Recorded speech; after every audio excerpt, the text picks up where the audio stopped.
This is the Dollemore Daily, and I'm Jesse Dollemore.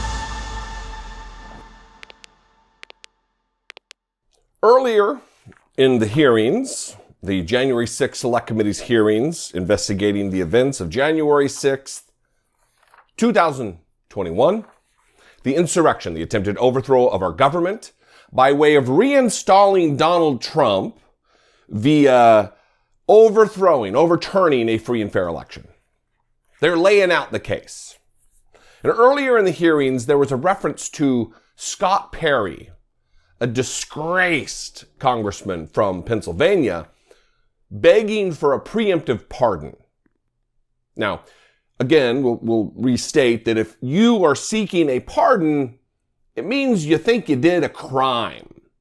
You don't seek a pardon for unethical behavior or immoral behavior. You seek a pardon for a crime. And there was fervor because they also mentioned in that hearing, Liz Cheney mentioned specifically, she mentioned that there were other Republican congressmen who sought pardons. And now we know who. There's a clip that I'm going to play from a woman named Cassidy Hutchinson, who was the former aide to White House Chief of Staff Mark Meadows.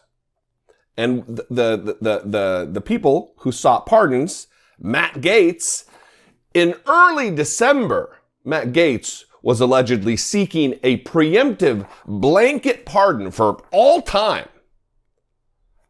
I wonder what kind of crimes Matt Gaetz has committed that would cause him to seek a blanket pardon, not just surrounding January 6th, but for all the things he's done wrong. Louis Gohmert, Republican from Texas, how dare you, sought a preemptive pardon for his crimes. Andy Biggs, Republican of Arizona, sought a preemptive pardon for all his crimes. Scott Perry, of course, a preemptive pardon for his crimes.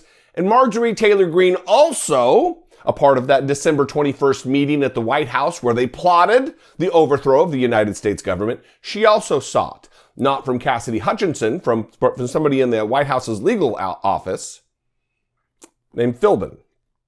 And then Jim Jordan, he didn't come right out and say, hey, I want a pardon, but he asks for an update on whether the White House was going to pardon members of Congress. And then also, Mo Brooks of Alabama, Republican, sought a blanket pardon for like almost 150 Congress members for their role in attempt to keep Donald Trump in power. Here's the clip. If you haven't seen it, Cassidy Hutchinson. And listen, before I play the clip, again, yesterday's hearing was remarkable because it is Adam Kinzinger, a conservative Republican. He's not some liberal fly-by-night changing his mind on. He voted right down the line with Donald Trump. He's on board with Donald Trump's egregious human rights violating immigration policy. He's on board with Donald Trump's stupid tax cuts. He's a Republican. He's a POS on policy. He's not a good guy. But for some reason, he's right on this one single thing.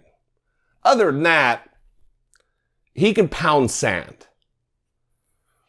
But the questions were asked by a Republican, and they were answered by Republicans. Cassidy Hutchinson isn't some Democrat who just happened to find a job with Donald Trump. These are Trump people. Cassidy Hutchinson worked for Trump at the very end of the administration. She knew what she was in. She's a fascist enabler. She's not out to get Trump. All of that you're going to hear is it just doesn't pass the smell test. Anyway, here's Cassidy Hutchinson talking about all of these people scrambling to try to cover their asses, trying to get a presidential pardon from their crimes. And are you aware of any members of Congress seeking pardons? I guess Mr. Gaetz and Mr. Brooks, I know have both advocated for there to be a blanket pardon for members involved in that meeting, and a handful of other members that weren't at the December 21st meeting as the preemptive pardons. Mr. Gates was personally pushing for a pardon, and he was doing so since early December. I'm not sure why. Mr. Gates had reached out to me to ask if he could have a meeting with Mr. Meadows about receiving a presidential pardon. Did they all contact you? Not all of them, but several of them did. So you mentioned Mr. Gates, Mr. Brooks. Mr. Bakes did. Mr. Jordan talked about congressional pardons, but he never asked me for one. It was more for an update on whether the White House is going to pardon members of Congress. Mr. Gomer asked for one as well. Mr. Perry asked for a pardon too. I'm sorry, I didn't mean to cut you off. Perry. Did he forgot you directly? Yes, he did. Did Marjorie Taylor Greene contact you? No, she didn't contact me about it. I heard that she had asked White House counsel's office for a pardon from Mr. Philbin, but I didn't frequently communicate with Ms. Greene. So look, this tells me that they know what they did was criminal. They know what they did broke the law. They know they had committed crimes. And they're seeking a presidential pardon which will completely exonerate them. It's along the same lines of Dinesh D'Souza, who was a convicted felon for campaign finance violations, egregious campaign finance violations, until Donald Trump pardoned him, which erases the record. He's no longer a convicted felon. He was convicted of a felony. He did commit crimes, but he's been forgiven of them through presidential declaration. These people, Matt Gaetz, Louis Gohmert, Andy Biggs, Mo Brooks, Scott Perry, Marjorie Taylor Greene, and Jim Jordan, I'll take Jim Jordan off the list until we have definitive information relative to him asking directly for a pardon for himself. They know they committed crimes. They know they entered into a criminal conspiracy to overthrow the United States government by way of overturning a free and fair and settled American election. This was a plot, an orchestrated effort by members of the administration and members of Congress to hold on to power in the Republican Party by any means necessary. And if we don't get a handle on this, if these people are not punished, if they are not removed from office, you can't serve in Congress if you're serving time in prison. If we do not get rid of them, this will continue. They will steal elections. They will destroy our very democracy, our very way of life.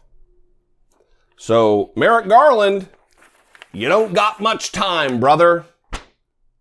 Get to work. What do you think out there? I'd love to know. You can call, leave me a brief voicemail, 714-576-4054. Of course, you can email me, daily@dollemore.com. I appreciate your time and attention.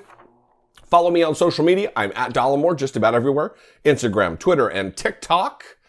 And if I bring you value, and only if I do, if I'm just another yuckity yuck on the internet, running his mouth, flapping his lips, find somebody else out there that you can support in this space. You know, Farron Cousins, I'm sure needs the support, or Jeff Waldorf, anybody out there, Pac-Man.